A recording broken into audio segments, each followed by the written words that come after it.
दोस्तों, क्राइम की दास्तान के इस नए एपिसोड में आपका स्वागत है। अगर आप चैनल पर नए हैं तो चैनल को सब्सक्राइब करें और वीडियो को लाइक ज़रूर करें। आपके सपोर्ट और सहयोग की हमें ज़रूरत है।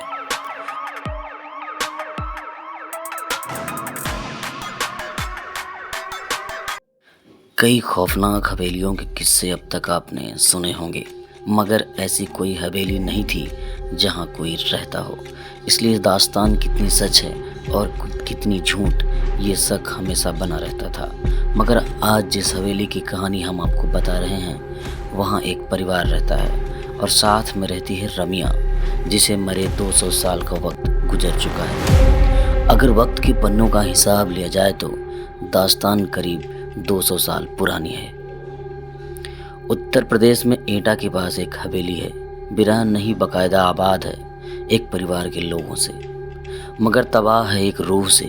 जी हाँ, इस हवेली में जिंदगी और मौत साथ साथ रहते हैं। अगर हादसों के मद्देनज़र फैसला लिया जाए तो यहाँ मौत जिंदगी पर बहुत भारी पड़ी है। एक रमिया अब तक कई लोगों की जान ले चुकी है। वो रमिया एक तवायफ थी जिसका कभी जलवा हुआ करता था, मगर दो भाइयों ने उस पर अपना दावा ठोक दिया। नाच देखने के दौरान झगड़ा हुआ, फिर झगड़ा शुरू हुआ और इस झगड़े में जो हुआ उसकी निशानी थी एक मौत। वो रमिया झगड़े में बेमौत मारी गई। ये किस्सा है 200 साल पहले का, लेकिन आज भी उस हवेली में दिखती है रमिया, नाच गाने घुघरुओं की आवाज़ के साथ। हवेली में लोग रहते हैं, मगर खौफ के बीच कई असमय मौतें हो चुकी हैं। कहानी की शुरुआत होती है एक दिन से। उस दिन सूरज आखिरी सलाम पेश कर रहा था। शाम घिर आई थी कि तभी एटा के चमत्कारी गांव की इस हवेली में अचानक एक चीख कहती है, मुझे हवेली से मत निकालो, ये मेरा घर है, वरना मैं तुम सबको बर्बाद कर दूंगी। कोई कुछ समझे इससे पहले एक और चीख गूंजती है, मगर इस बार चीख में मौत की तकलीफ भी खुली हुई है।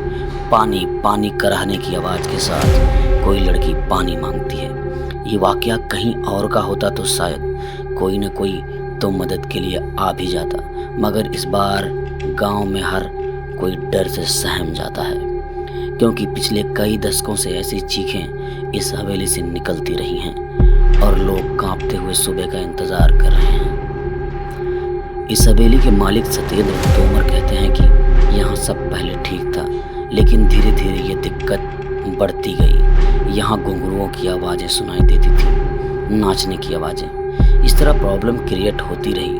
तांत्रिकों को बुलाया गया। कभी कभी आवाज़ें आती, आपको घर से छोड़कर जाना पड़ेगा, ये मेरा घर है। इस तरह से हम लोगों को डर लगने लगा। हम लोग खौफ के साए में जीने लगे। लेकिन सवाल ये था कि आखिर कौन है ये लड़की और इसका इस घर से क्या रिश्ता है?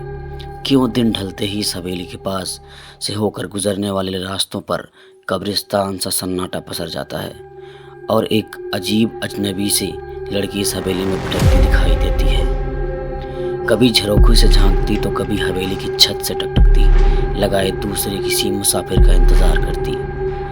बताते हैं कि उसकी नज़रें बर्छी की तरह कलेजे को चीरती सी लगती हैं, मगर कभी इन्हीं नज़रों के दीवाने थे लोग। वो जहाँ खड़ी होती थी उसी के आसपास खड़े होकर लोग उसका दीदार करना चाहते थे। जिस घर में वो रहती थी उसकी खिड़की पर लोगों की नज़रें टकटकी लगाए रहती हैं। इंतज़ार करते थे लोग कि कब खिड़की खुले और उसका दीदार हो।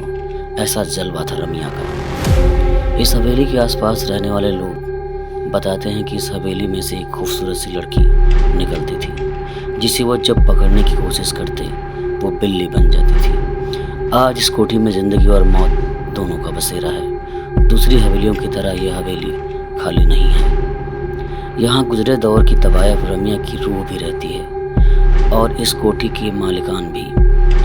मगर मौत के साए में लगातार सांस लेती इन जिंदगियों पर क्या गुजरती है, ये बताने के लिए काफ़ी है कि कई लोगों की मौत होना, क्योंकि इस हवेली ने अब तक कई अपनों को खो दिया है।